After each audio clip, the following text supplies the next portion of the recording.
गणेश मंगलम, श्री गणनायक मंगलम, श्री गणेश मंगलम, श्री गणनायक मंगलम, श्री गणेश मंगलम, श्री गणनायक मंगलम, मंगलम स्वयंभू सिद्धि विनायक मंगलम, मंगलम स्वयंभू सिद्धि विनायक मंगलम, सिद्धि विनायक मंगलम.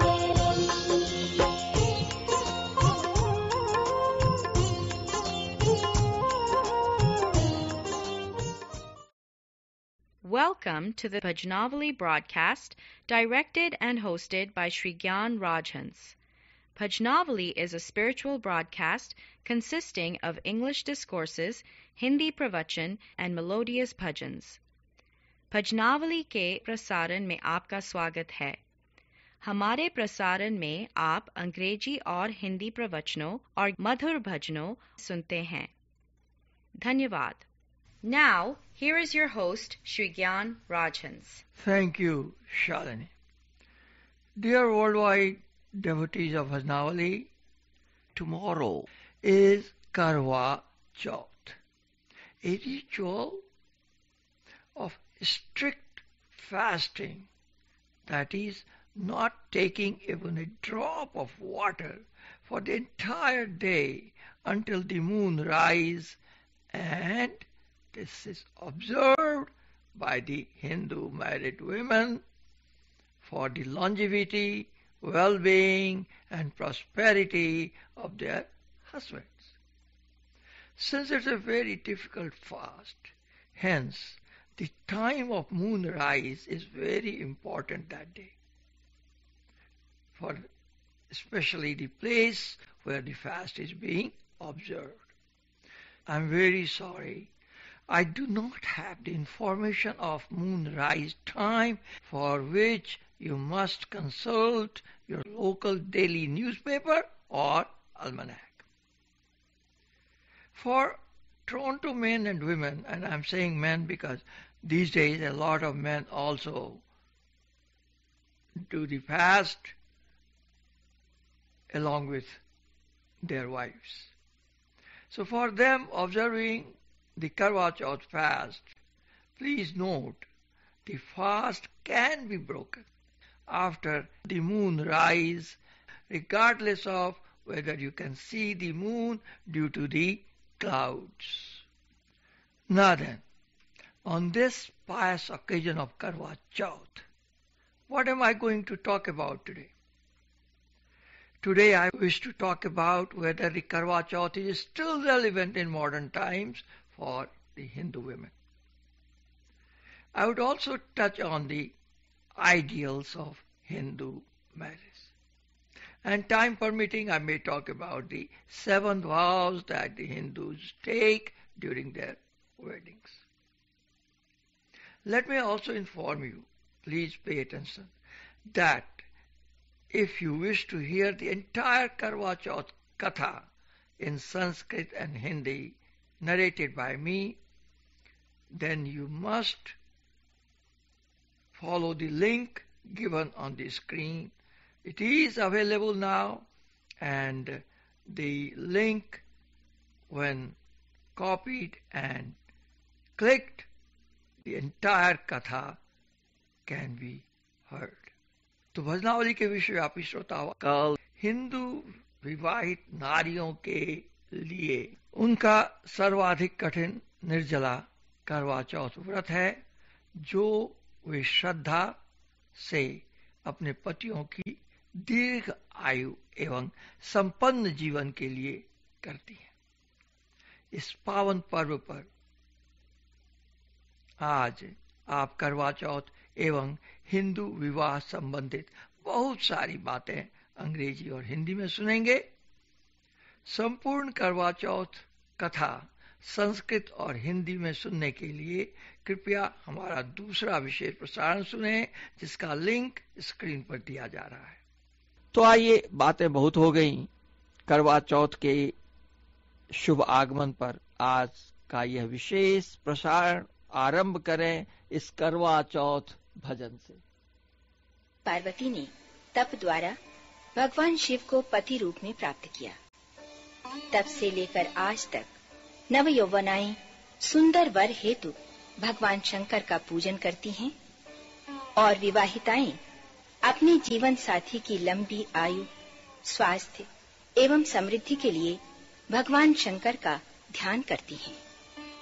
पत्नी संपूर्ण निष्ठा एवं भक्ति से सारा दिन निर्जल उपवास करते हुए भगवान शंकर का पूजन करती है अपने पति की आयु एवं समृद्धि के लिए। इसी पावन पर्व को कहते हैं करवा चौथ।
Now here is an excerpt from my article, Is Karwa Chauth Still Relevant?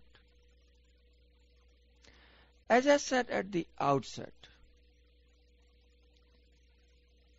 Karwa Chauth is a ritual of fasting observed by married Hindu women seeking the longevity, well-being, and prosperity of their husbands.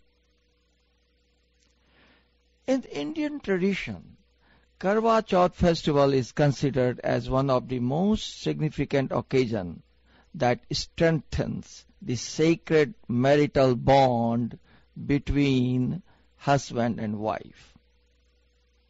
For all Hindus, marriage is the most sacred bond of a lifetime. Hence, the festival, that is Karwa Chauth, is celebrated with so much of joy and enthusiasm among the married women. The question, however, is, why would Hindu women of modern era go through the penance of strict fast and not taking even a drop of water for the whole day for their husbands, knowing full well that the present-day Hindu husbands fail to recognize the sacrifices and lofty ideals of Hindu wives? During the nuptial ceremony in a Vedic marriage, both the bride and the bridegroom take oaths for the practice to work together for the welfare of the family and to help each other to attain long-lasting marriage. And by the way, you will hear those vows today also with English explanations. However, in my opinion, these days that oath is forgotten soon after the marriage, mainly because of the influence of Western culture, where individual freedom is so important that neither the husband nor the wife is willing to sacrifice it for long-lasting marriage. It should be a matter of great concern that we have begun to ignore the ancient and lofty ideals of Hindu marriage and are anxious to follow in the footsteps of cultures that do not value these ideals. Although Indians are among the most married societies in the world, the number of divorce suits filed by Hindu couples in India and abroad is on the rise. Instead of strengthening the traditional ideals, which for thousands of years have helped us prevent marriage and family breakups, we are misdirecting our energies towards promoting the ideal of sense enjoyment and self-interest. In my opinion, Karwa Chauth is the time of real introspection to find out if this Hindu ritual is becoming hypocritical. Now, here is my co-host Shalini reading my two relevant articles on the occasion of Karwa Chauth. The first one is Ideals of a Hindu Marriage by Sri Gyan Rajhans, as published on Hinduism.about.com. Why is a marriage sacrosanct? In Hinduism, man and woman represent the two halves of the divine body.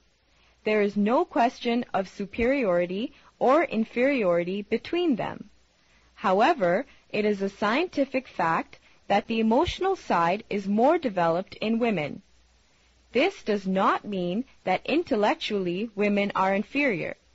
Hindu history is witnessed to the super women like Gargi, Maitri, and Suleba, whose faculty of reasoning was far superior to that of ordinary mortals. But owing to organic differences in their physical and emotional constitutions, women are temperamentally more emotional than men. Duties of a Hindu woman. Having recognized this fact, Hindu scriptures, Shastras, have allotted certain specific duties to Hindu women. These duties include maintaining domestic peace, adjustment of social relations, and attainment of spiritual perfection. The idea of marriage. The idea behind the institution of marriage in Hinduism is to foster not self-interest, but love for the entire family. Practice of self-restraint is the ideal of marriage in Hinduism. It is the love and duty cultivated for the entire family that prevents the breakups. Men by nature are less capable of self-restraint than women. That is why, after marriage, the Hindu women lead the men by keeping the lustful propensities under control. While married, thought of any other man does not enter the mind of a Hindu lady until she loses her faith in her husband due to his consistent misbehavior and don't care attitude. The sanctity of marriage. The present-day Hindu husbands fail to recognize the sacrifices and lofty ideals of Hindu wives, and thus compel them to follow the worst of the West. During the nuptial ceremony in a Vedic marriage, both the bride and the bridegroom take an oath for the practice of self-restraint, to work together for the welfare of the family, and to help each other to attain spiritual peace. This lofty ideal of sanctity is a great gift of Hinduism to the world at large. Protecting the institution. It should be a matter of great concern that we have begun to ignore the ancient and lofty ideals of Hindu marriage and are anxious to follow in the footsteps of cultures that do not value these ideals. No wonder the number of divorce suits filed by Hindu couples is on the rise. Instead of strengthening the traditional ideals which for thousands of years have helped us prevent marriage and family breakups, we are misdirecting our energies towards promoting the ideal of sense enjoyment and self-interest. It is still not too late to be proactive to protect the sanctity of Hindu marriage. This is the end of the first article by Sri Gyan Rajhans. You are listening to the only non-commercial Vedic religion webcast. आप सुन रहे हैं वैदिक धर्म का एकमात्र विज्ञापन रहित प्रसारण. धन्यवाद. Now, the second article for Karwa Chauth. The 10 Commandments for a Successful Married Life by Sri Gyan Rajhans. Immature love says, I love you because I need you. Mature love says, I need you because I love you. Now the commandments. First commandment is, love comes first. Physical love is good, but there has to be genuine spiritual love also in your heart. Your immediate neighbor is your own spouse, so let charity begin at home and set an example by loving your spouse first and foremost. Follow the scripture, love thy neighbor as thyself. Second, narrow the gulf.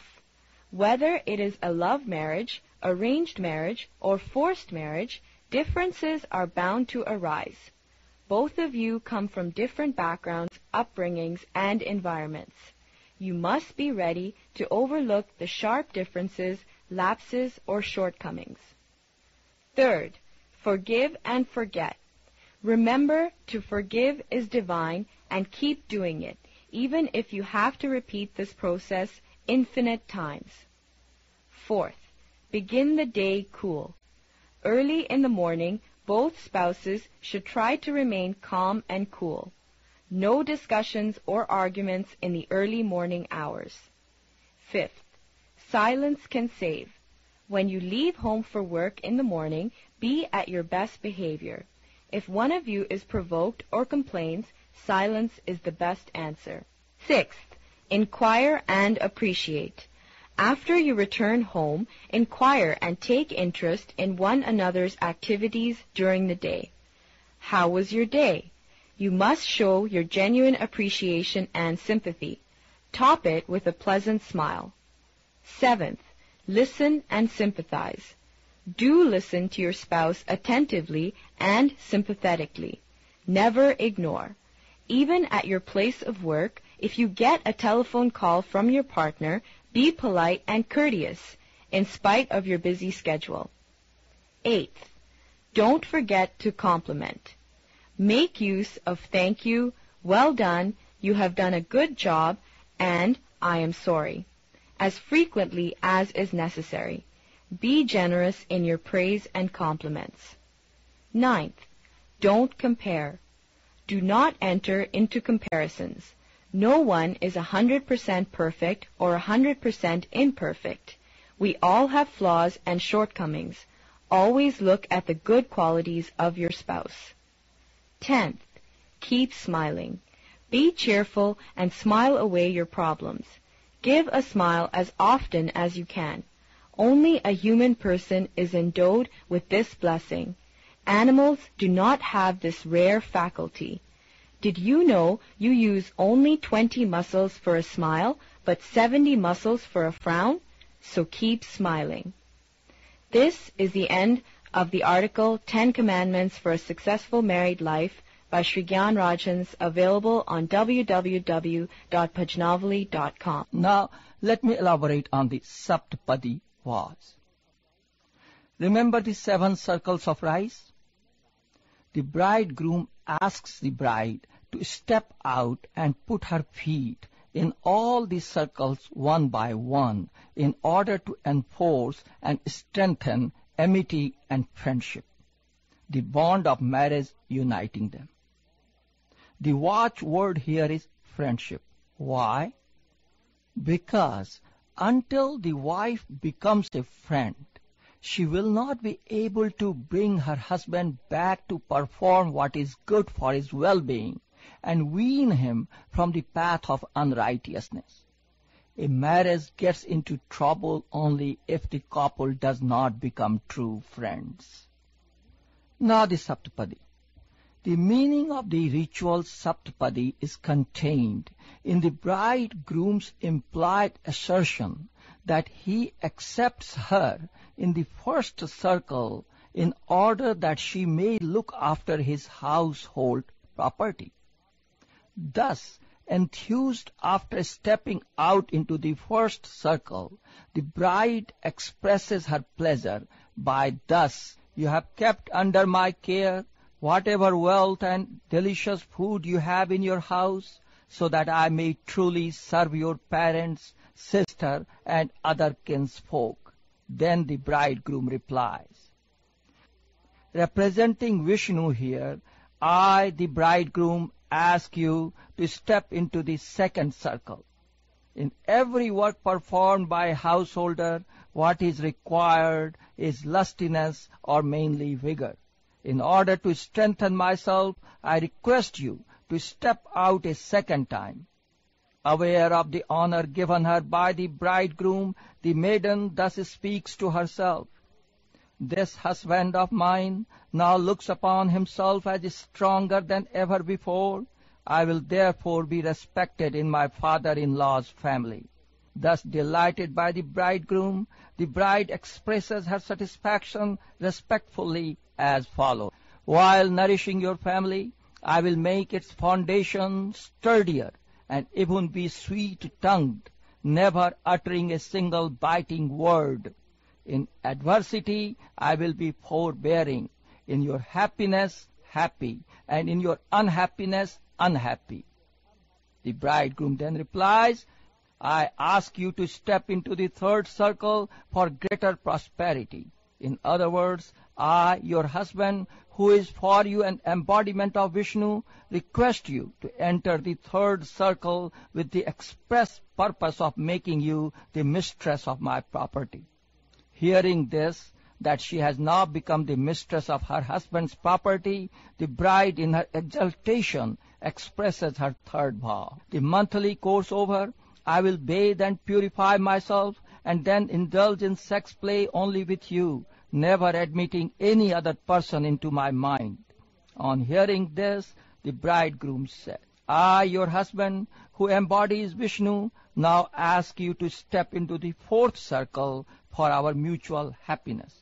thus honored and contemplating that the speaker in love with her is none but her own husband, the bride expresses the following resolve. All my adornments, the vermilion mark, the 16 kinds of makeup with flowers and the like, or gold jewelry and clothes perfumed with sandal, etc., will be to please you and for our mutual flirtations and dalliance. Hearing these words, the bridegroom thus answers, I, your husband, who personifies Vishnu, request you to enter the 5th circle for the well-being of my cattle. Cattle here symbolizing property. The bridegroom further says, you are the mistress of all my wealth and of everything I possess. Hearing this, the bride is assured of her husband's love and resolves to help him grow more prosperous, because good deeds always yield good fruit. Expressing her joy, she utters her 5th resolve. My friends and I will always jealously worship Gauri for your well-being, and I will always be devoted to you. To this the bridegroom thus replied, I, in form of Vishnu, want you as your husband to step out into the 6th circle for the pleasure of the 6 seasons. Hearing this, she expectantly thinks that her husband is all too willing and ready to let her enjoy the pleasures of all the 6 seasons. Overjoyed, she says to herself that virtuous deeds seldom go unrewarded, and then, assuring him of her unwavering dutifulness, utters the following vow. Wherever you are, performing sacrifices or making oblations with fire or giving alms, I will be there to serve you and render you all possible help. The bridegroom then says to the bride, O friend, I, your husband, and symbolically Vishnu, request you to carry out my bidding here as well as in all the 7 spheres, that is lokas. May you thus be famed for your fidelity, righteousness, and modesty. May you be favorably disposed to me, says the bridegroom prayerfully, and be renowned in all the lokas for your right conduct. The emphasis here is on the loyalty to the marriage vow, or on chastity being the greatest of all the virtues possessed by a woman. Thus honored and encouraged by her husband, the bride, radiant with joy, expresses her feeling the 7th time. O Kulottam, the best in your ancestry, considering that all the gentlemen and ladies present here are witnesses to our marriage, and that you became my husband at this ceremony performed strictly in accordance with Vedic injunctions ordained by Brahma, my joy knows no bounds. Thus ends the 7 vows taken by the bride and the bridegroom during the marriage ceremony. I hope tomorrow, Karwa Chauth, these vows will remind you of your duties towards each other. Now, before we end today's special Karwa Chauth broadcast with another appropriate Karwa Chauth song, my co-host Shalini, I, and the entire Bhajanawali team wish all the best to the women and men observing this very difficult Karwa Chauth fast, and special compliments to the men. May Mata Parvati bless you all in successful completion of your fast and fulfillment of the objectives of the fast. Happy Karwa Chauth.